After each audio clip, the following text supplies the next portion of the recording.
ইন্নাল হামদুলিল্লাহ ওয়াসসালাতু ওয়াসসালামু আলা রাসূলিল্লাহি ওয়া বা'দ। সুপ্রিয় দর্শক শ্রোতা, উপস্থাপন করছি একটি বিশ্লেষণমূলক আলোচনা, ন্যায় বিচার প্রতিষ্ঠায় ইসলাম। আল্লাহ তাআলা মানব জাতিকে পৃথিবীতে তার প্রতিনিধি হিসেবে প্রেরণ করেছেন, কিন্তু মানুষ কখনো কখনো তার এই দায়িত্ব কর্তব্যবোধ ভুলে যায়। ফলে পারস্পরিক কলহ বিবাদ অনিবার্য হয়ে পড়ে। আর এই কলহ বিবাদ নিরসনের লক্ষ্যে প্রয়োজন ন্যায় বিচার।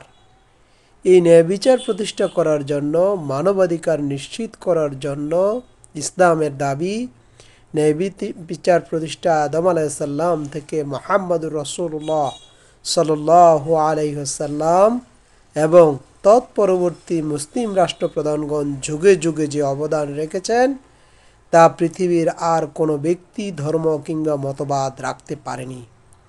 ন্যায় বিচারের চিত্র তুলে ধরার লক্ষ্যে ইনশাআল্লাহ ন্যায় বিচারের প্রয়োজনীয়তা, ন্যায় বিচারের ইতিবৃত্ত, ইসলামী বিচার ব্যবস্থার পরিবর্তন, আল কোরআন ও আল হাদিসের ন্যায় বিচার, মহানবী সাল্লাল্লাহু আলাইহি সাল্লামের প্রবর্তিত বিচারালয়, মহানবী সাল্লাল্লাহু আলাইহি সাল্লামের বিচার পদ্ধতি, খুলাফায়ে রাশিদের আমলে বিচার ব্যবস্থা ইত্যাদি বিষয় ইনশাআল্লাহ সংক্ষেপে আলোচনা করব।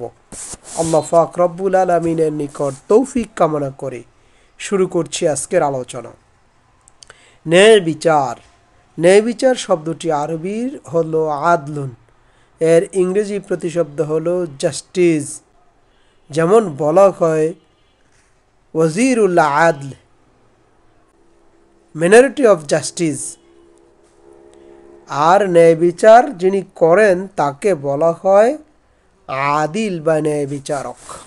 আল আদ মহান আল্লাহ সুবহানাহু তাআলার একটি গুণবাচক নাম।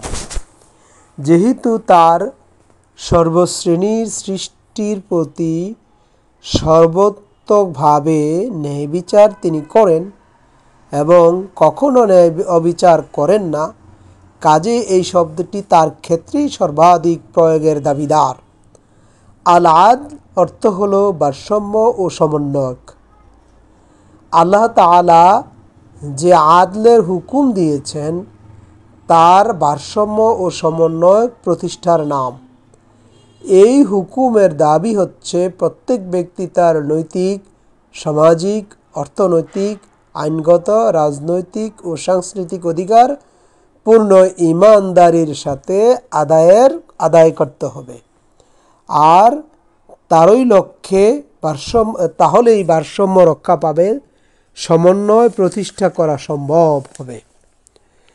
আর আদালত বলা হয় এমন একটি প্রতিষ্ঠানকে যেখানে প্রজ্ঞা, জ্ঞান, বুদ্ধি, বীরত্ব ও ক্ষমা প্রদর্শনের মাধ্যমে বিচার কার্য সম্পাদন করা হয়। আদলের প্রয়োজনীয়তা। মানুষ সামাজিক জীব, আর মানব সমাজে সমস্যামূলক, সমস্যা সংকুলক, সমস্যা নির্ভর, সমস্যায় পরিব্যাপ্ত। অথচ মানব সমাজে আমাদের বসবাস করতে হবে। এই সমাজকে মানুষের জন্য শান্তিময় ও বসবাসের উপযোগী গড়ে তোলার লক্ষ্যে যুগ যুগ ধরে অবিরাম চেষ্টা চালিয়ে যাচ্ছে মানুষ। আর সেই প্রয়াসের অংশ হিসাবে বিধিবদ্ধ হয়ে হলো আইন। মানুষের জীবনের প্রকাশ্য কর্মকাণ্ড ও আচার আচরণকে সমাজের মানুষের স্বার্থের অনুকূলে পরিচালিত করার জন্যই প্রয়োজন আইনের। আর এই আইন সুষ্ঠুভাবে কার্যকর করার জন্য প্রয়োজন হয় বিচার ব্যবস্থার। বিচার ব্যবস্থা যদি না থাকে, তাহলে বিচারের রায় কার্যকর করার কর্তৃপক্ষ যদি না থাকে, তাহলে মহৎ ও কল্যাণকর আইন প্রণয়ন করেও কোনো লাভ নেই। বর্তমান মানব সভ্যতা রাষ্ট্রের একটি গুরুত্বপূর্ণ বিষয় হচ্ছে নাগরিক অধিকার, তার কর্তব্য নির্ধারণ করা। আর এই অধিকার ও কর্তব্য পালনের নিশ্চয়তা বিধানের জন্য বিচার ব্যবস্থার অস্তিত্ব অপরিহার্য। তাই আধুনিক সমাজ ব্যবস্থায় ন্যায় বিচারের ন্যায় বিচার নিশ্চিতকরণের লক্ষ্যে বিচার ব্যবস্থার গুরুত্ব ও প্রয়োজনীয়তা অনস্বীকার্য। বিচার ব্যবস্থার ইতিবৃত্ত। বিচার ব্যবস্থার ক্রমবিকাশ ও বিবর্তনের ধারার প্রতি তাকালে দেখা যাবে অতীতে ও আধুনিক যুগের ন্যায় সুসংগঠিত সমাজ ও বিচার ব্যবস্থার অস্তিত্ব পৃথিবীর কোথাও বিদ্যমান ছিল না। মানুষ আঘাত পেলে প্রত্যাঘাত করত, এটাই ছিল তদানীন্তন বিচার ব্যবস্থার ভিত্তি। প্রাচীন সভ্য জাতিগুলির বিচার ব্যবস্থা পর্যালোচনা করলে দেখা যায় কোথাও আপোষ রফার ভিত্তিতে, কোথাও রাজার ঘোষিত আইন, কোথাও পুরোহিতদের রায়ের ভিত্তিতে, আবার কোথাও ধর্মীয় আইন ও রোমান আইনের ভিত্তিতে বিচার কার্য সম্পাদিত হতো। ইসলামী বিচার ব্যবস্থার বিবর্তন। মানব ইতিহাসের কোনো পর্যায়ে ইসলামী সভ্যতাকে উপেক্ষা করে বস্তুবাদী দৃষ্টিকোণ থেকে বিচার ব্যবস্থা পরিচালনা করা হয়েছে। ফলে বিচার ব্যবস্থার লক্ষ্য উদ্দেশ্য ব্যাহত হয়েছে শতাব্দীর পর শতাব্দী ধরে। পক্ষান্তরে মানবতার পরম বন্ধু নবী রাসূলগণ আল্লাহ তাআলার প্রদত্ত ওহীর জ্ঞান দ্বারা মানব জাতিকে পরিচালনা করে তাদের ন্যায্য অধিকার ও বিশ্ব পরিক্রমার নিশ্চিত করেছেন। কয়েকজন বিশিষ্ট নবীর ন্যায় বিচার সম্পর্কে আলোকপাত করা হলে বিষয়টি আরও স্পষ্ট হয়ে যাবে। হযরত আদম আলাইহিসসালাম, মানব জাতির পিতা হযরত আদম আলাইহিসসালাম তার দুই পুত্র যথাক্রমে হাবিল ও কাবিলের মধ্যকার কলহ বিবাদ নিষ্পত্তিকল্পে ন্যায় বিচারকের ভূমিকা পালন করেন। তার বিচারের নমুনা ছিল এরূপ বিদ্যমান দুই সন্তানকে তিনি কুরবানি করে পর্বতের চূড়ায় রেখে আসার নির্দেশ প্রাপ্ত হয়ে তাদেরকে নির্দেশ দেন যেন তারা তাই করল।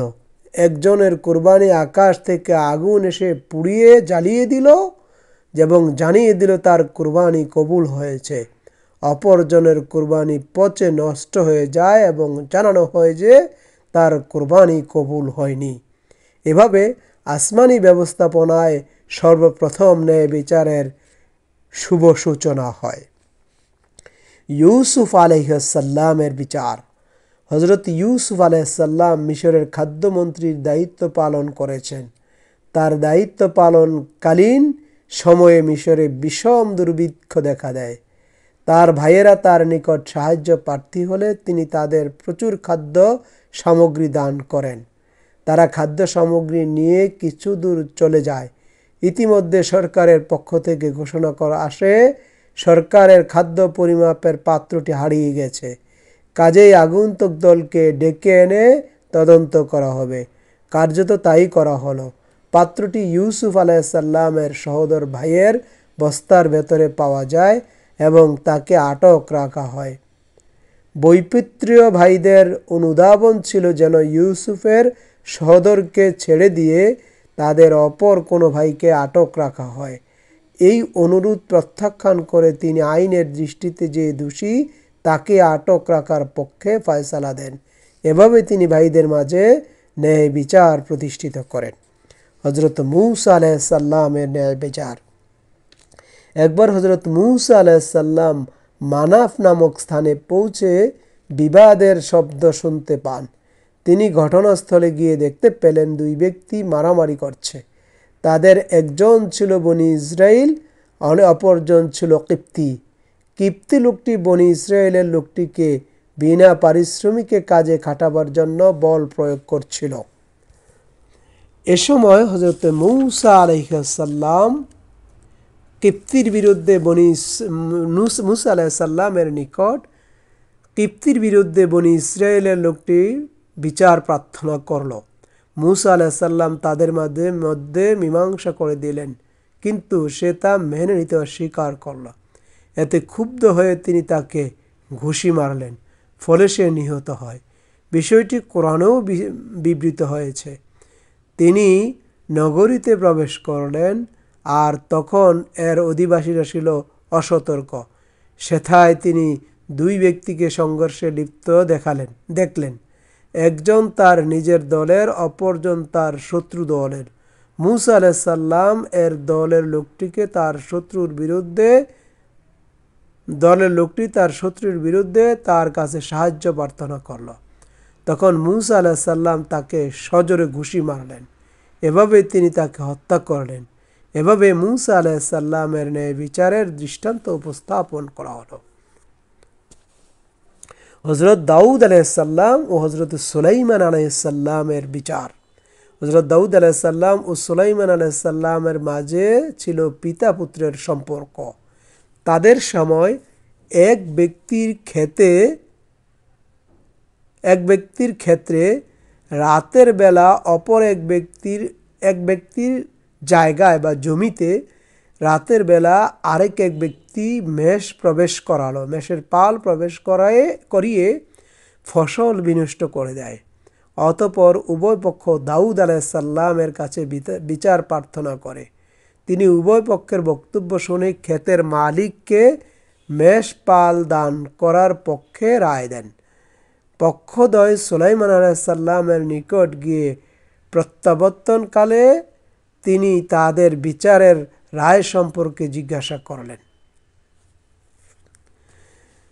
তিনি পক্ষদ্বয়ের নিকট রায়ের কথা শুনে বললেন, মীমাংসা এভাবে হতে পারে যে মেষপাল ক্ষেতের মালিককে দেয়া হবে এবং সে এর রক্ষণাবেক্ষণ ও পরিচর্যা করবে, আর ক্ষেত পূর্বাবস্থায় ফিরে এলে সে তা মালিককে বুঝিয়ে দিবে এবং নিজের মেষপাল ফেরত নেবে। হাদিসে পিতা পুত্রের রায়ের পার্থক্য সংক্রান্ত আরও একটি ঘটনা উল্লেখিত হয়েছে। আবু হুরায়রা রাদিয়াল্লাহু তাআলা আনহু হইতে বর্ণিত, তিনি বলেন, রাসূলুল্লাহ সাল্লাল্লাহু আলাইহি ওয়াসাল্লাম বলেছেন, দুই মহিলার দুটি দুগ্ধপোষ্য পুত্র সন্তান ছিল। একটি নেকড়ে বাঘ এসে তাদের একজনের সন্তানকে ছিনিয়ে নিয়ে গেল। তখন অপর মহিলা বলল, তোমার পুত্রকে নেকড়ে বাঘ ছিনিয়ে নিয়ে গেছে। অন্য মহিলা বলল, নেকড়ে বাঘ তোমার পুত্রকে ছিনিয়ে নিয়ে গেছে। অতঃপর তারা উভয়ে দাউদ আলাইহিস সালামের কাছে বিচার প্রার্থনা করলে তিনি অধিক বয়স্ক মহিলার পক্ষে রায় দেন। তারা সুলাইমান আলাইহিস সালামকে মোকদ্দমার বিষয় অবগত করলে তিনি বললেন, একটি ছুরি নিয়ে এসো, আমি সন্তানটিকে দুভাগ করে তাদের দুজনের মাঝে ভাগ করে দেব। অল্প বয়স্ক মহিলা বলল, আপনি এরূপ করবেন না, আল্লাহ তাআলা আপনার প্রতি রহম করুক। তিনি বললেন, শিশুটি তারই হবে। এই কথা শোনার পর তিনি অল্প বয়স্ক মহিলার পক্ষে রায় দেন।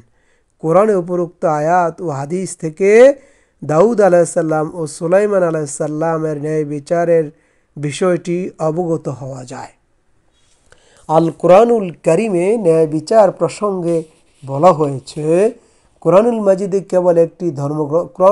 কেবল একটি ধর্মগ্রন্থ নয়, বরং আল্লাহ তাআলা প্রদত্ত পূর্ণাঙ্গ নির্মূল আসমানি গ্রন্থ। এতে মানব জাতির ইহলৌকিক ও পরলৌকিক উভয় জগতের সকল সমস্যার সুষ্ঠু সমাধান বর্ণিত হয়েছে। বিশেষত ইসলামী আইন ও ন্যায় বিচার সম্পর্কিত বিষয়ে প্রচুর সংখ্যক আয়াত বিবৃত হয়েছে। এ সম্পর্কিত কয়েকটি আয়াত উল্লেখ করা হলো। তোমরা সুবিচার করবে, এটা তাকওয়ার নিকটতর এবং আল্লাহকে ভয় করবে। তোমরা যা করো নিশ্চয়ই আল্লাহ তাআলা সমক্ষ খবর রাখেন। আল্লাহ তাআলা ন্যায়পরায়ণ, সদাচরণ ও আত্মীয় স্বজনকে দানের নির্দেশ দিয়েছেন। তিনি নিষেধ করেন অশ্লীলতা, অসৎকর্ম ও সীমা লঙ্ঘন। তিনি তোমাদের উপদেশ দেন যাতে তোমরা শিক্ষা গ্রহণ করো। নিশ্চয়ই আল্লাহ তাআলা তোমাদেরকে নির্দেশ দিয়েছেন আমানত তার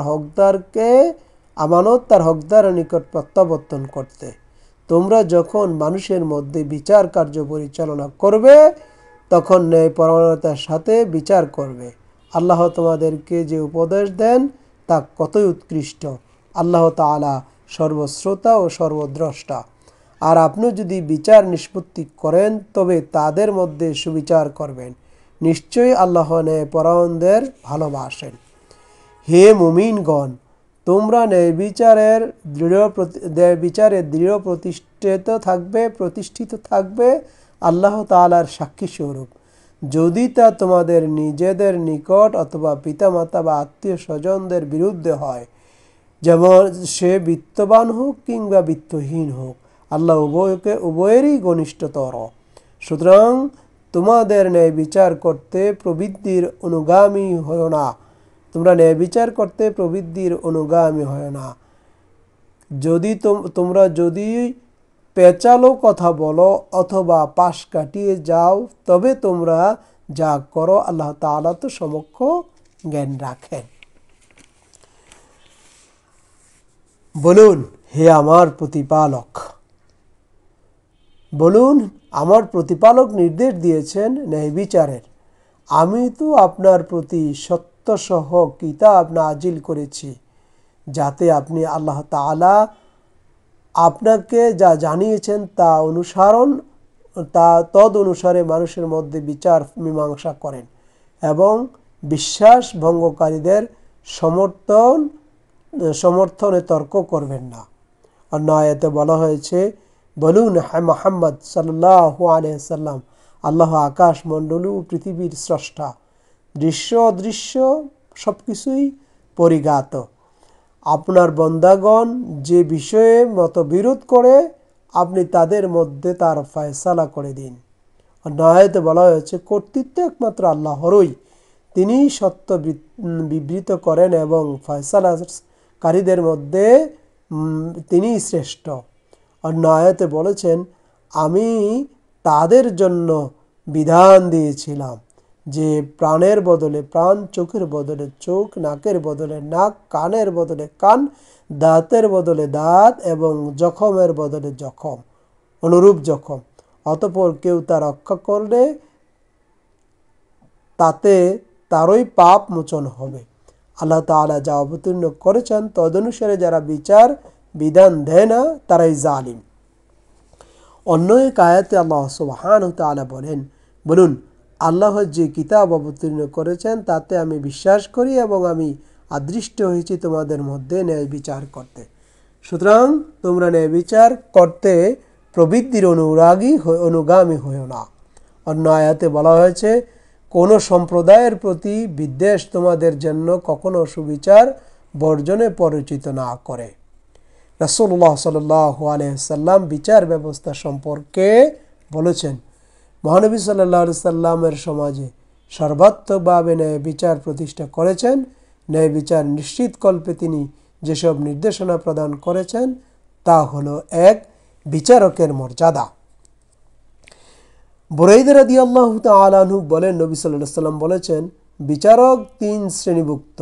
2 শ্রেণীর বিচারক জাহান্নামী, 1 শ্রেণীর বিচারক জান্নাতি। যে বিচারক জ্ঞাতসারে অন্যায় রায় প্রদান করে সে জাহান্নামী, আর যে বিচারক সত্য উপলব্ধি না করে মানুষের অধিকার সমূহ নস্যাৎ করে সেও জাহান্নামী, আর যে বিচারক ন্যায়সঙ্গত ফয়সালা দান করেন সে জান্নাতি। ইবনে আবু আওফা রাদিয়াল্লাহু তাআলা আনহু বলেন, রাসূল সাল্লাল্লাহু আলাইহি সাল্লাম বলেছেন, বিচারক যতক্ষণ না পর্যন্ত জুলুম না করে ততক্ষণ পর্যন্ত আল্লাহ তাআলা তার সাথে থাকেন। যখন সে জুলুম করে তখন তিনি তাকে ত্যাগ করেন এবং শয়তান তাকে আঁকড়ে ধরে। হযরত আবু সাঈদ রাদিয়াল্লাহু তাআলা আনহু বলেন, রাসূল সাল্লাল্লাহু আলাইহি সাল্লাম বলেছেন, কিয়ামতের দিন লোকদের মধ্যে ন্যায়পরায়ণ শাসক আল্লাহ তাআলার নিকট সর্বাধিক প্রিয় ও নিকটে উপবেশকারী হবে। তাদের মধ্যে জালিম শাসকরা আল্লাহর নিকট সর্বাধিক ঘৃণিত, তার নিকট থেকে সবচেয়ে দূরে অবস্থানকারী হবে। বিচারকের পদ ঝুঁকিপূর্ণ। হযরত আবু হুরায়রা রাদিয়াল্লাহু তাআলা আনহু বর্ণিত, তিনি বলেন, রাসূল সাল্লাল্লাহু আলাইহি সাল্লাম বলেছেন, যাকে জনগণের বিচারক হিসেবে নিযুক্ত করা হলো তাকে বিনা ছুরিতে জবাহ করা হলো। হযরত আব্দুল্লাহ রাদিয়াল্লাহু তাআলা আনহু হইতে বর্ণিত, তিনি বলেন, রাসূল সাল্লাল্লাহু আলাইহি সাল্লাম বলেছেন, যে কোনো বিচারক মানুষের মাঝে বিচার করে তাকে কিয়ামতের দিন এমন অবস্থায় উপস্থিত করা হবে যে ফেরেশতারা তার ঘাড় ধরে রাখবে, আর অতঃপর সেই বিচারক আকাশের দিকে মাথা উঠাবে আর আল্লাহর দিকে বলবে ওকে নিক্ষেপ করো। এমনিভাবে ফেরেশতারা একটি গর্তে তাকে নিক্ষেপ করবে, যার গভীরতা হবে 40 বছরের পথের দূরত্ব। বিচারকের দোষ ত্রুটি। হযরত আবু হুরায়রা রাদিয়াল্লাহু তাআলা আনহু বলেন, রাসূল সাল্লাল্লাহু আলাইহি ওয়াসাল্লাম বলেছেন, যে ব্যক্তি মুসলমানদের বিচারকের পদ প্রার্থনা করে বিচারক নিযুক্ত হয় এবং জুলুমের উপর তার ন্যায়পরায়ণতার প্রাধান্য পায়, সে ব্যক্তি জান্নাত লাভ করবে। পক্ষান্তরে যার জুলুম তার ইনসাফের উপর প্রাধান্য লাভ করবে, সে জাহান্নামের অধিবাসী হবে। অবস্থায় বিচার ফয়সালা করা। 4 হলো ক্ষুদ্র অবস্থায় বিচার ফয়সালা করা। হযরত আব্দুর রহমান ইবনে আবু বকর রাদিয়াল্লাহু তাআলা আনহু হইতে বর্ণিত, আবু বকর রাদিয়াল্লাহু তাআলা আনহু সিজিস্তানে অবস্থানকালে তার পুত্র আব্দুর রহমানকে লিখে পাঠান, তুমি ক্ষুব্ধ অবস্থায় 2 ব্যক্তির মাঝে বিচার ফয়সালা করবে না, কেননা আমি নবী সাল্লাল্লাহু আলাইহি সাল্লামকে বলতে শুনেছি, কোনো বিচারক যেন ক্ষুব্ধ অবস্থায় 2 ব্যক্তির মাঝে বিচার ফয়সালা না করে। 5 বিচারকের সামনে বাদী বিবাদীর বসার নিয়ম। আব্দুল্লাহ ইবনে জুবাইর রাদিয়াল্লাহু তাআলা আনহু বলেন, রাসূল সাল্লাল্লাহু আলাইহি সাল্লাম এরূপ ফয়সালা দিয়েছেন যে বিচারকের সামনে বিচারের সময় বাদী বিবাদী উভয় বিচারকের সামনে বসবে। 6 উৎকুচ গ্রহণ। হযরত হুমাইদ আস-সাঈদী রাদিয়াল্লাহু তাআলা আনহু বলেন, বনু আসাদ গোত্রের ইবনুল লুতবিয়াকে নবী সাল্লাল্লাহু আলাইহি সাল্লাম যাকাতের উসুলের জন্য কর্মচারী নিয়োগ করলেন। অতঃপর সে মদিনায় উপস্থিত হয়ে বলল, এটা আপনার জন্য আর এটা আমাকে উপঢৌকন স্বরূপ দেওয়া হয়েছে। একথা শুনে নবী সাল্লাল্লাহু আলাইহি সাল্লাম মিম্বারের উপর দাঁড়িয়ে গেলেন এবং আল্লাহর প্রশংসা করলেন। তারপর বললেন, কি হলো সেই কর্মচারী যাকে আমার যাকাত উসুল করার জন্য প্রেরণ করি? অতঃপর সে এসে বলে, এটা তোমাদের জন্য আর এটা আমার জন্য। তবে সে কি তার পিতা অথবা মাতার ঘরে বসে থাকছে না? সে কেন তার পিতা বা মাতার ঘরে বসে থাকছে না?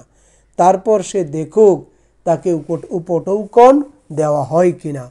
সেই সত্তার শপথ যার হাতে আমার জীবন, যে কোনো ব্যক্তি অবৈধভাবে কোনো কিছু গ্রহণ করবে, কিয়ামতের দিন সে তার ঘাড়ে তা বহন করে আসবে। যদি তা উট হয় তবে তা ঘুত করবে, অথবা যদি তা গাভী হয় সে হাম্বা করবে, অথবা যদি ছাগল হয় তাহলে সে ভে করবে। 7 মিথ্যা শপথ করে অন্যের হক আত্মসাৎ করা। আবু উমামা আল হারিসি রাদিয়াল্লাহু তাআলা হইতে বর্ণিত, তিনি বলেন, রাসূল সাল্লাল্লাহু আলাইহি সাল্লামকে বলতে শুনেছেন, কোনো ব্যক্তি যদি কোনো মুসলমানের হক মিথ্যা শপথ করে আত্মসাৎ করে, আল্লাহ তাআলা তার জন্য জান্নাত হারাম করে দিবেন, জাহান্নাম তার জন্য অবধারিত করে দিবেন।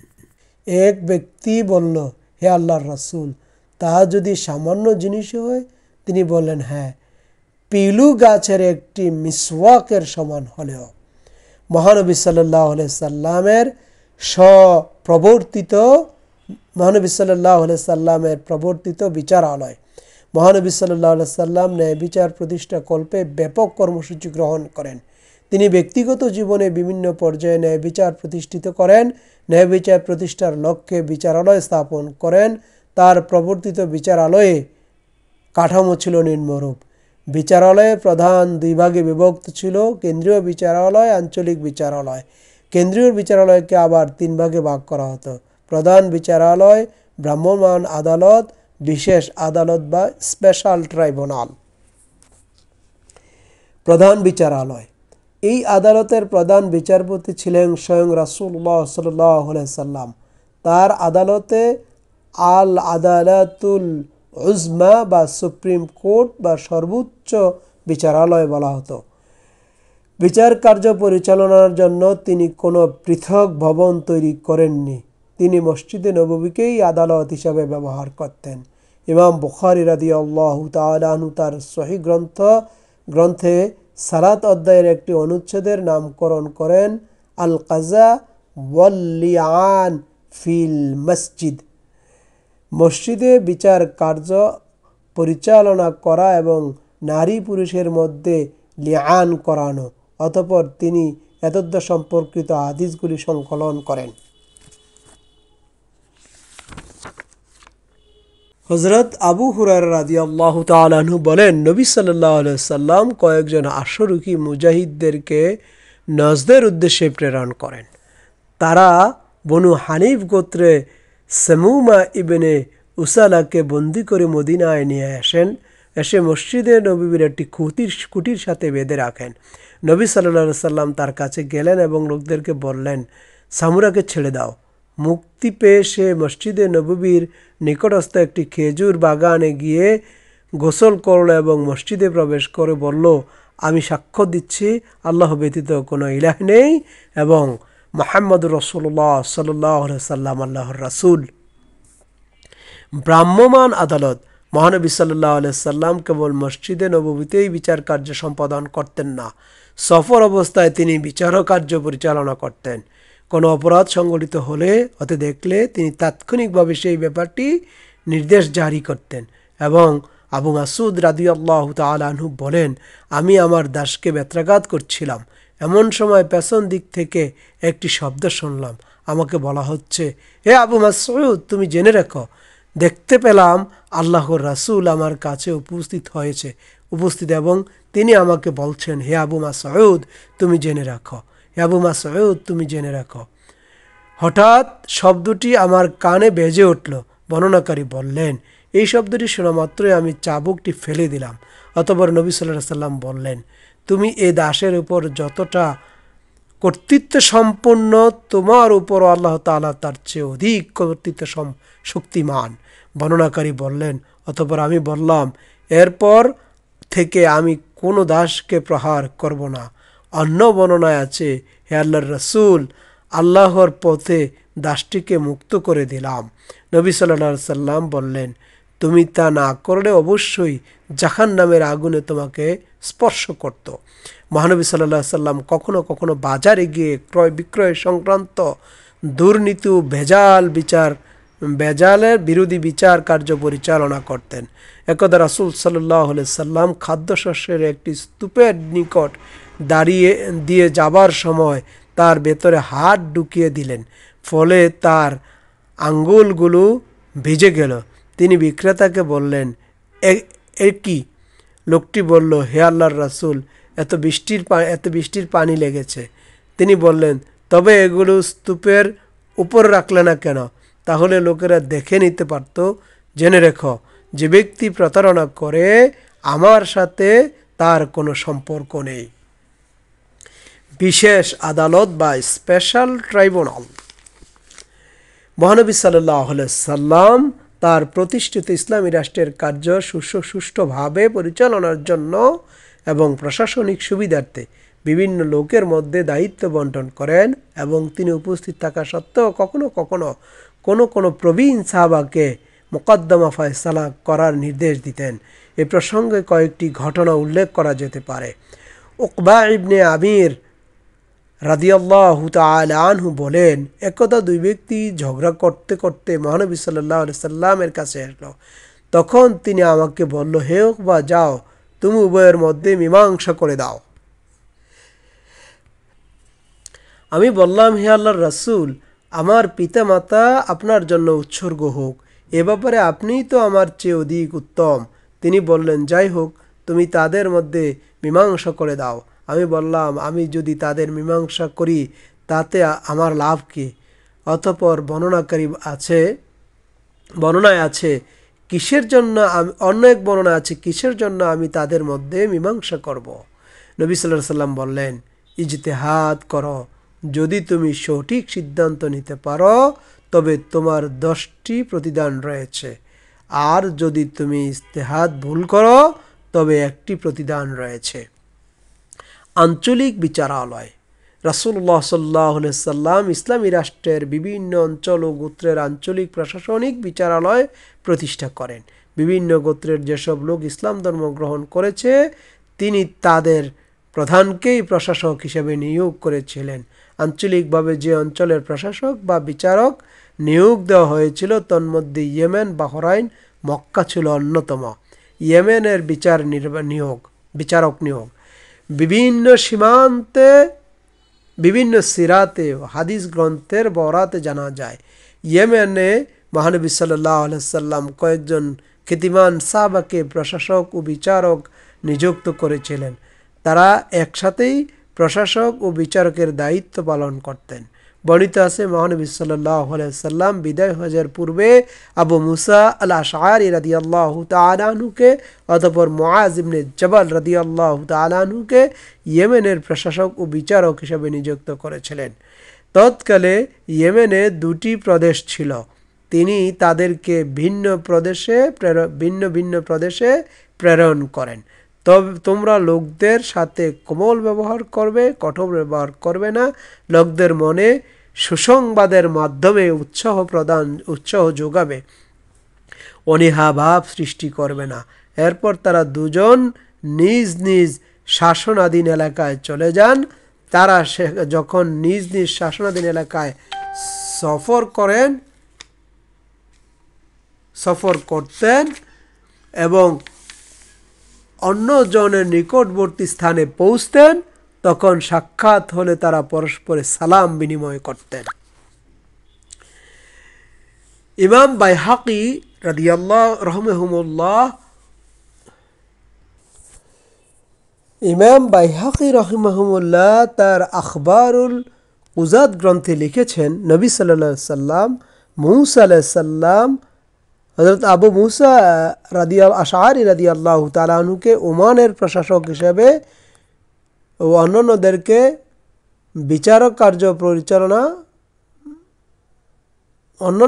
বিচারক হিসেবে প্রেরণ করেছিলেন। হযরত আলী রাদিয়াল্লাহু তাআলা আনহু নবী সাল্লাল্লাহু আলাইহি সাল্লামকে বলেন, নবী সাল্লাল্লাহু আলাইহি সাল্লাম আমাকে যখন বিচারক হিসেবে প্রেরণ করেন তখন আমি ছিলাম নবীন। আমি বললাম, হে আল্লাহর রাসূল, আমাকে এমন সম্প্রদায়ের কাছে প্রেরণ করছেন যাদের মধ্যে অনেক ঘটনা বিরাজমান, অথচ বিচারের ব্যাপারে আমার কোনো জ্ঞান নেই। নবী সাল্লাল্লাহু আলাইহি সাল্লাম বললেন, নিশ্চয় আল্লাহ তোমার পথ দেখাবেন এবং তোমার অন্তর মজবুত করে দিবেন। আলী রাদিয়াল্লাহু তাআলা আনহু বললেন, এরপর আমি বিচার ফয়সালার ব্যাপারে কখনোই ইতস্তত করিনি।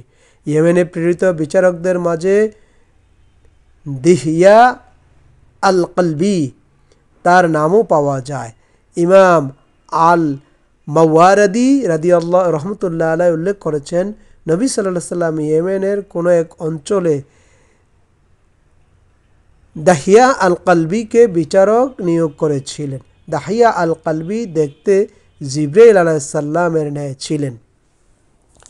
বাহরাইনে বিচারক নিয়োগ মহানবী সাল্লাল্লাহু আলাইহি সাল্লাম পঞ্চম হিজরি কিংবা তার পূর্বে বাহরাইনে আবুল কায়েস গোত্রের প্রথম প্রতিনিধি দল হিসাবে মদিনায় নবী সাল্লাল্লাহু আলাইহি সাল্লামের দরবারে এসে হাজির হলে ঐতিহাসিকগণ উল্লেখ করেছেন তাদের দ্বিতীয় প্রতিনিধি দল এসে হাজির হয় নবম হিজরিতে। এদের সংখ্যা ছিল 40 জন। হুদাইবিয়ার সন্ধির পর মহানবী সাল্লাল্লাহু আলাইহি সাল্লাম বাহরাইনে প্রশাসক মনজির আল সাওয়া আল আবদারের নিকট একটি পত্র লিখেন। আল আলা আল হাদারামি রাদিয়াল্লাহু তাআলা আনহু ওই চিঠি বহন করেছিলেন। মনজির নবী সাল্লাল্লাহু আলাইহি সাল্লামের পত্র পেয়ে ইসলাম ধর্ম গ্রহণ করেন। মক্কায় বিচারক নিয়োগ মক্কা বিজয়ের পর মহানবী সাল্লাল্লাহু আলাইহি সাল্লাম হুনাইনের অভিযানে যাওয়ার পূর্বে আত্তাব ইবনে উসাইদ রাদিয়াল্লাহু তাআলা আনহুকে মক্কার আমির নিযুক্ত করলেন। তখন তার বয়স ছিল 20 বৎসর। আল্লামা মাওরাদি উল্লেখ করেন, নবী সাল্লাল্লাহু আলাইহি সাল্লাম আত্তাব ইবনে উসাদাকে বিচারক নিয়োগ করে প্রেরণ করে বলেছিলেন, হে আত্তাব, লোকজনের এমন সম্পদ বিক্রয় করতে নিষেধ করবে যা তাদের হস্তগত হয়নি, এমন জিনিসের লভ্যাংশ বারণ করবে যা জিম্মার তারা গ্রহণ করেনি। হযরত আনাস রাদিয়াল্লাহু তাআলা আনহু বলেন, মহানবী সাল্লাল্লাহু আলাইহি সাল্লাম আত্তাব ইবনে উসাদকে মক্কার প্রশাসক হিসেবে নিযুক্ত করেন। তিনি ছিলেন মুনাফিকদের প্রতি অত্যন্ত কঠোর ও মুসলমানদের প্রতি সহানুভূতিশীল। আত্তাব রাদিয়াল্লাহু তাআলা আনহু বলেন, আমার কাছে যদি সংবাদ আসে যে কোনো ব্যক্তি জামায়াতে নামাজ পড়ে না, আমি তাকে হত্যা করব। কেননা নামাজের জামায়াতে অনুপস্থিত থাকা ব্যক্তি মুনাফিক। একবার মহানবী সাল্লাল্লাহু আলাইহি সাল্লামের কাছে উপস্থিত হয়ে বলল, আমি একজন কঠোর প্রকৃতির লোককে আপনি একজন কঠোর প্রকৃতির লোককে মক্কার শাসক হিসাবে নিযুক্ত করেছেন। জবাবে তিনি বললেন, আমি স্বপ্নে দেখেছি সে জান্নাতের দরজায় এসে কড়া নাড়ছে এবং দরজা খুলে গেলে সে ভিতরে প্রবেশ করবে। ইয়ামামার বিচারক নিয়োগ। মহানবী সাল্লাল্লাহু আলাইহি সাল্লাম হুযায়ফা ইবনুল ইয়ামান রাদিয়াল্লাহু তাআলা আনহুকে ইয়ামামার বিচারক নিযুক্ত করেন। বর্ণিত আছে, ইয়ামামা থেকে দুই ব্যক্তি একটি বাগানের মালিকানার ব্যাপারে ঝগড়া করে মীমাংসার জন্য নবী সাল্লাল্লাহু আলাইহি সাল্লামের দরবারে এসেছেন।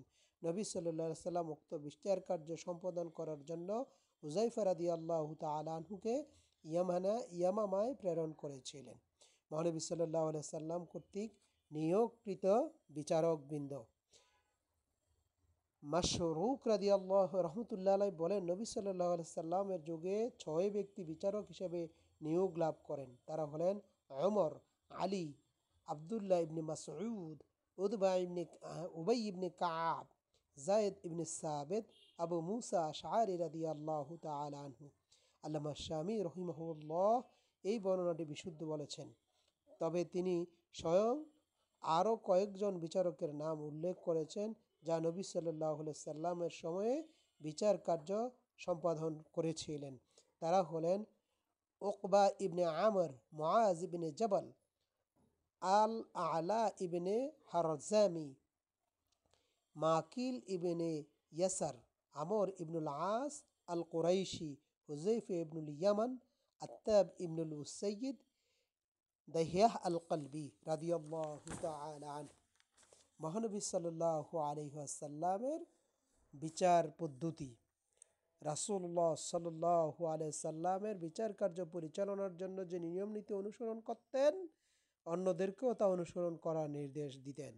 এসবের আলোকে তার বিচার কার্যের একটি পদ্ধতি আমি সংক্ষেপে আপনাদের সামনে উপস্থাপন করছি। গুরুত্বপূর্ণ দিকগুলো হলো: 1. অভিযোগ গ্রহণ, অভিযোগ পেশ। বেশিরভাগ বিচারের কার্যক্রমের ক্ষেত্রে দেখা যায় মহানবী সাল্লাল্লাহু আলাইহি সাল্লামের দরবারে লোকেরা আর্জি পেশ করত, তবে তা বিভিন্ন পদ্ধতিতে পেশ করা হতো। যেমন ক্ষতিগ্রস্ত মালিকদের অভিযোগ দায়ের করতে পারে, অপরাধী ব্যক্তি নিজেই অভিযোগ দায়ের করতে পারে, তৃতীয় পক্ষ অভিযোগ উপস্থাপন করতে পারে। হযরত আবু হুরায়রা রাদিয়াল্লাহু তাআলা আনহু হইতে বর্ণিত, তিনি বলেন, এক ব্যক্তি নবী সাল্লাল্লাহু আলাইহি সাল্লামের দরবারে এসে বলল, হে আল্লাহর রাসূল, আমি ধ্বংস হয়ে গেছি। নবী সাল্লাল্লাহু আলাইহি সাল্লাম বললেন, কি ব্যাপার, তুমি কি করেছ? সে বলল, আমি রোজা অবস্থায় স্ত্রী সহবাস করেছি। তিনি জিজ্ঞাসা করলেন, তোমার কি ক্রীতদাস আছে যাকে তুমি মুক্ত করতে পারবে? সে বলল, না। আবার তিনি জিজ্ঞাসা করলেন, 60 জন দুস্থকে আহার করাতে পারবে কি? সে বলল, না। খ হল সমন জারি। যদি কারো বিরুদ্ধে অভিযোগ দায়ের করত, মহানবী সাল্লাল্লাহু আলাইহি সাল্লাম বিচারক হিসেবে তাকে ডেকে আনার ব্যবস্থা করতেন। এমনকি তিনি পত্র প্রেরণ করেও বিবাদীকে উপস্থিত হওয়ার জন্য বলতেন। এবং ঘটনার বিবরণ থেকে জানা যায়, বর্ণিত আছে, রাসূলুল্লাহ সাল্লাল্লাহু আলাইহি সাল্লাম খায়বার যুদ্ধে ইহুদি আবদুল্লাহ ইবনে সুহাইলকে হত্যা করে। অতঃপর মুহাসসা এবং আবদুল্লাহ ইবনে সুখাইল মহানবী সাল্লাল্লাহু আলাইহি সাল্লামের কাছে এসে ইহুদির বিরুদ্ধে অভিযোগ নামা দায়ের করেন এবং মহানবী সাল্লাল্লাহু আলাইহি সাল্লাম ইহুদিকে তাদের মতামত জানাবার জন্য লিখিত সমন জারি করেন। গ হলো আত্মপক্ষ সমর্থনের সুযোগ। কোনো ব্যক্তি বা কারো বিরুদ্ধে অভিযোগনামা দায়ের করার পর মহানবী সাল্লাল্লাহু আলাইহি সাল্লাম অভিযুক্ত ব্যক্তিকে আত্মপক্ষ সমর্পণের সুযোগ দিতেন। এ ব্যাপারে বিভিন্ন হাদিস থেকে আমরা এই বিষয়টি উপলব্ধি করতে পারি। বর্ণিত আছে যে একবার নবী সাল্লাল্লাহু আলাইহি সাল্লাম আলী রাদিয়াল্লাহু তাআলা আনহু বিচারক নিয়োগ করে বললেন, তোমার কাছে যখন দুই ব্যক্তি বিচার প্রার্থনা করবে তখন উভয় পক্ষের বক্তব্য না শুনে বিচার ফায়সালা করবে না। ঘ সাক্ষ্য গ্রহণ ও দলিল প্রমাণ উপস্থাপন। মহানবী সাল্লাল্লাহু আলাইহি সাল্লাম বিচার কার্য সম্পাদনকালে বাদীকে সাক্ষ্য প্রমাণ উপস্থাপন করার নির্দেশ দিতেন এবং মহানবী সাল্লাল্লাহু আলাইহি সাল্লাম বলেন, বাদীর দায়িত্ব সাক্ষ্য প্রমাণ উপস্থাপন করা এবং বিবাদীর দায়িত্ব শপথ করা। অপর এক হাদিসে আছে, মানুষের কাছে দাবির ভিত্তিতে যদি সব কিছুই দিয়ে দেওয়া হয় তবে তার কোনো কওমের রক্ত কিংবা সম্পদ দাবি করে বসবে। কাজেই বাদী সাক্ষ্য উপস্থাপন করবে এবং যে তা সে অস্বীকার করে বিবাদী তাকে শপথ করতে হবে। আরও উল্লেখ আছে, সাক্ষ্যদানের ক্ষেত্রে যারা ইনসাফের প্রমাণ দিবে মহানবী সাল্লাল্লাহু আলাইহি সাল্লাম তাদের প্রাধান্য দিতেন। শপথ গ্রহণ মহানবী সাল্লাল্লাহু আলাইহি সাল্লাম আল্লাহর নামে শপথ গ্রহণের মাধ্যমে লোকদের মধ্যে বিচার কার্য সম্পাদন করতেন। ইবনে আব্বাস রাদিয়াল্লাহু তাআলা আনহু হতে বর্ণিত এক হাদিসে রাসূল সাল্লাল্লাহু আলাইহি সাল্লাম বলেন, মহানবী সাল্লাল্লাহু আলাইহি সাল্লাম ফয়সালা দিয়েছেন বিবাদীকে শপথ পড়াতে হবে। স্বীকারোক্তি মহানবী সাল্লাল্লাহু আলাইহি সাল্লাম বেশিরভাগ লোককেই কৃত অপরাধের স্বীকার করাতো। মহানবী সাল্লাল্লাহু আলাইহি সাল্লামের নিকট কৃত অপরাধের স্বীকার বেশিরভাগ লোকই করত এবং তিনি তাদের স্বীকারোক্তি স্বাভাবিক নিয়মের আওতায় গ্রহণ করতেন এবং তার ভিত্তিতে রায় প্রদান করতেন। যেমন মাইজ আল আসলামি ও গাদিমির স্বীকারোক্তির ভিত্তিতেই তিনি তাদেরকে রজম করার নির্দেশ দিয়েছিলেন। সরজমিনে তদন্ত মহানবী সাল্লাল্লাহু আলাইহি সাল্লাম তার বিচার কার্য ক্রমে অভিযুক্ত ব্যক্তির পারিপার্শ্বিকতা যাচাই করতেন। মাইজ আসলামির ঘটনা থেকে তা বোঝা যায়, সে যখন তার কৃতকর্মের জন্য শাস্তি কার্যকর করতে আহ্বান জানালো তখন মহানবী সাল্লাল্লাহু আলাইহি সাল্লাম তার পরিবারের লোকদেরকে ডাকালেন এবং তাদের কাছে খোঁজখবর নিলেন যে তার মাঝে কোনো পাগলামি আছে কিনা। তারা বলল সে সম্পূর্ণ সুস্থ। নবী সাল্লাল্লাহু আলাইহি সাল্লাম পুনরায় তাকে জিজ্ঞাসা করলেন, তুমি কি বিবাহিত না অবিবাহিত? সে বলল, আমি বিবাহিত। অতঃপর তাকে প্রস্তরাঘাতে হত্যা করার নির্দেশ দিলেন। সন্দেহের সুযোগ ও অভিযুক্ত ব্যক্তি ভোগ করতে পারে। মহানবী সাল্লাল্লাহু আলাইহি সাল্লাম সন্দেহযুক্ত অবস্থায় যতদূর সম্ভব মুসলিমদেরকে দ্বন্দ্ব থেকে অব্যাহতি দিতেন। যেমন তিনি বলেছেন, যতদূর সম্ভব তোমরা মুসলমানদের থেকে হদ প্রতিহিত করবে। যদি রেহাই দেওয়ার কোনো সুযোগ থাকে তবে তাকে তার পথে ছেড়ে দিবে, কারণ ইমামের কর্তৃপক্ষের ভুলবশত শাস্তি প্রদান করার চেয়ে ভুলবশত ক্ষমা করা উত্তম। হলো রায় ঘোষণা। মহানবী সাল্লাল্লাহু আলাইহি সাল্লাম বিচার কার্য পরিচালনার জন্য রায় ঘোষণার ক্ষেত্রে দুটি বিষয়ের প্রতি লক্ষ্য রাখতেন। বিচারে পূর্ণ ইনসাফ কায়েম করা, 2 বিচারে শরীয়তের ভিত্তিতে বিচার হওয়া। মহানবী সাল্লাল্লাহু আলাইহি সাল্লাম কোরআন মজিদের আলোকে বিচার ফয়সালা করতেন এবং তার নিয়োগকৃত বিচারকগণ কোরআন সুন্নাহর ভিত্তিতে রায় দিতেন। তবে কোরআন সুন্নাহর সরাসরি সমাধান না পাওয়া গেলে নিজস্ব মতামতের আলোকে সার্বিক দিক বিবেচনা করে রায় ঘোষণা করতেন। তারা কখনো শরীয়তের বিরোধী রায় ঘোষণা করতেন না, কেননা মহানবী সাল্লাল্লাহু আলাইহি সাল্লাম বলেছেন, আমি এমন ব্যক্তি নই যে হালালকে হারাম করতে পারি, হারামকে হালাল করতে পারি। আপিলের সুযোগ। মহানবী সাল্লাল্লাহু আলাইহি সাল্লাম বিচার কার্য প্রক্রিয়ায় আপিলের অনুমতি ছিল। যেমন কোনো আঞ্চলিক আদালতে ফয়সালাকৃত বিষয়ে কেউ যদি সুপ্রিম কোর্টের তথা মহানবী সাল্লাল্লাহু আলাইহি সাল্লামের আদালতে দ্বারস্থ হতো, তা হতে পারত। ইমাম বাইহাকি বলেন, আলী রাদিয়াল্লাহু তাআলা আনহু বলেছেন, রাসূল সাল্লাল্লাহু আলাইহি সাল্লাম আমাকে ইয়েমেনে প্রেরণ করলেন। সেখানে এক সম্প্রদায় সিংহ শিকার করার উদ্দেশ্যে উঁচু ভূমিতে গর্ত খনন করল এবং একটি সিংহ সেই গর্তে পতিত হলো। এক ব্যক্তি উক্ত গর্তে পড়ে গেল এবং সে আরেকটি লোককে ধরার কারণে সেও গর্তে পড়ে গেল এবং ধরাধরি করতে করতে আরও 2 জন গর্তে পড়ে গেল, মোট 4 জন হয়ে গেল। সিংহ তাদের আঘাত করার তারা সবাই নিহত হলো। নিহতদের জাতি গোষ্ঠী কূপ খননকারীর বিরুদ্ধে অস্ত্র ধারণ করল, ফলে উভয় পক্ষের মধ্যে যুদ্ধ বেজে যাওয়ার উপক্রম হলো। হযরত আলী রাদিয়াল্লাহু তাআলা আনহু বললেন, আমি তাদের কাছে এসে বললাম, তোমরা 4 ব্যক্তির জন্য কি 200 লোক হত্যা করবে? তোমরা এসো, আমি তোমাদের মধ্যে ফয়সালা করে দেই। তোমরা যদি সন্তুষ্ট থাকো তবে এটা তোমাদের জন্য ফয়সালা ধরে নেব, আর যদি মানতে অস্বীকার করো তবে তোমরা রাসূল সাল্লাল্লাহু আলাইহি সাল্লামের দরবারে উপস্থাপন করতে পারো, কেননা তিনি বিচার মীমাংসার ক্ষেত্রে অধিক উপযুক্ত। তিনি বললেন, প্রথম ব্যক্তির জন্য দিয়াত 1/4, দ্বিতীয় ব্যক্তির জন্য দিয়াত 1/3, তৃতীয় ব্যক্তির জন্য দিয়াত অর্ধেক, চতুর্থ ব্যক্তির জন্য পূর্ণাংশ দিয়াত দিতে হবে। তিনি ওই দিয়াতের 4 গোত্রের উপর ধার্য করে দেন। গর্তে কিনারায় উপস্থিত হয়েছিল এমন ফয়সালা তাদের কেউ অসন্তুষ্ট হলো এবং কেউ সন্তুষ্ট হলো। অতঃপর নবী সাল্লাল্লাহু আলাইহি সাল্লামের দরবারে এই ঘটনাটি নিয়ে তার কাছে বর্ণনা করা হলো। তিনি বললেন, আমি তোমাদের মাঝে বিষয়টি ফয়সালা করে দেব। একজন বললেন, আলী রাদিয়াল্লাহু তাআলা আনহু আমাদের মাঝে ফয়সালা করে দিয়েছেন, এবং সে আলী রাদিয়াল্লাহু তাআলা আনহুর ফয়সালা তার নিকট উপস্থাপন করলেন। রাসূল সাল্লাল্লাহু আলাইহি সাল্লাম বললেন, আলী যা ফয়সালা করেছে সেটাই যথার্থ ফয়সালা। এভাবে মহানবী সাল্লাল্লাহু আলাইহি সাল্লাম উচ্চ আদালত ও নিম্ন আদালতের রায় পর্যালোচনা করে রায় বহাল রাখতেন অথবা বাতিল করতেন। রায় কার্যকর, শাস্তি কার্যকর করার ব্যাপারে বাদীকে এখতিয়ার প্রদান করা, তওবার আহ্বান করা, বিভিন্ন প্রকার শাস্তির কার্যকরণ করা, শাস্তির প্রয়োগ না করার সুপারিশ, নিষিদ্ধকরণ। মহানবী সাল্লাল্লাহু আলাইহি ওয়াসাল্লাম কখনো অপরাধীকারে, বিশেষত হত্যার প্রতিশোধের ক্ষেত্রে বাদীর নিকট সোপর্দ করে বলতেন, যে ব্যক্তি স্বেচ্ছায় কোনো মুমিন ব্যক্তিকে হত্যা করবে তাকে নিহত অভিভাবকের নিকট সোপর্দ করা হবে।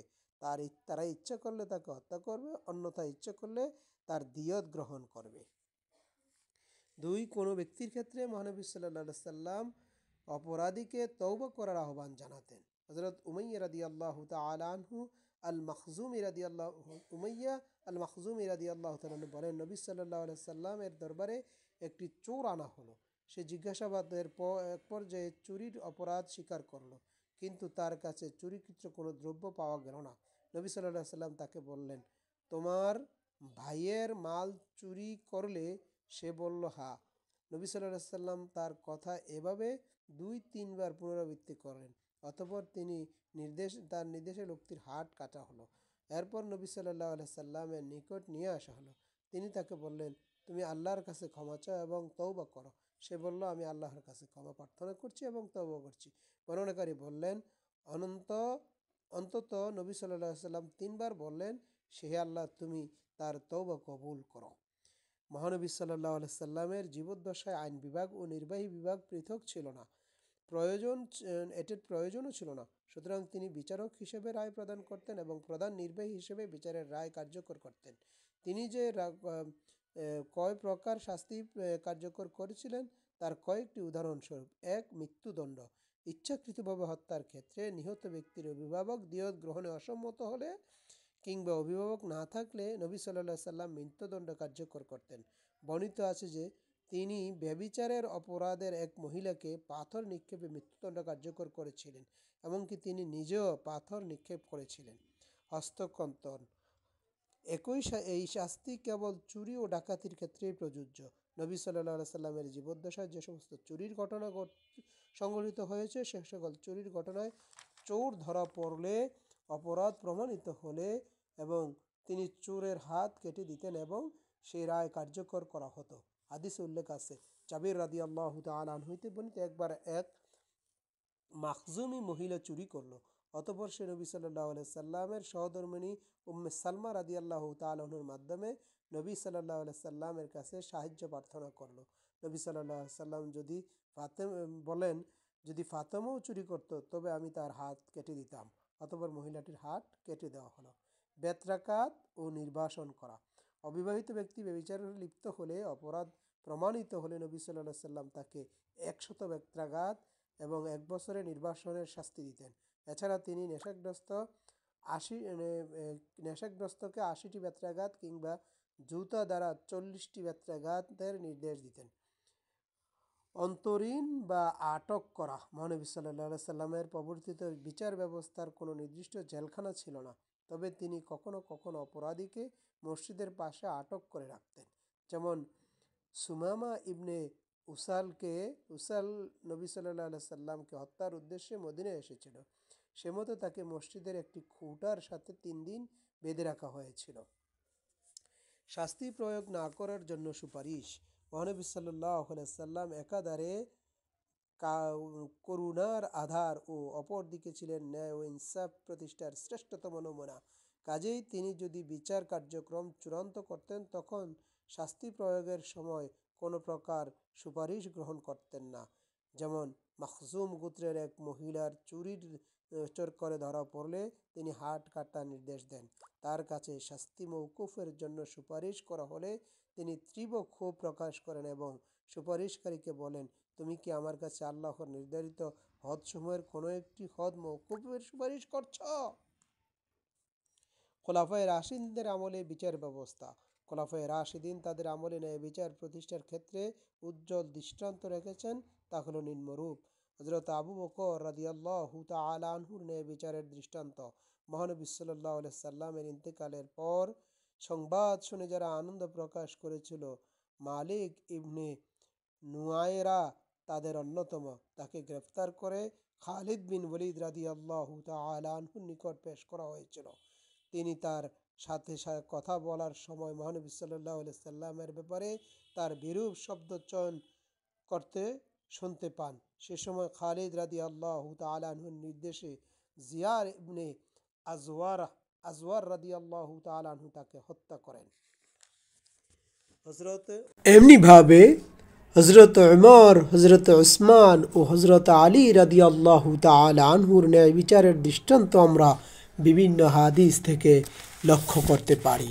সুপ্রিয় দর্শক শ্রোতা, আল্লাহ তাআলা বিশ্ব মানবতার ইহকালীন জীবনে শান্তি ও পরকালীন জীবনে মুক্তির লক্ষ্যে বিভিন্ন সময়ে আসমানি কিতাবসহ অসংখ্য নবী এবং রাসূল পৃথিবীতে প্রেরণ করেন। বিশ্বনবী হযরত মুহাম্মদ মুস্তাফা সাল্লাল্লাহু আলাইহি ওয়াসাল্লামের আনিত আদর্শ কিয়ামত পর্যন্ত কার্যকর থাকবে।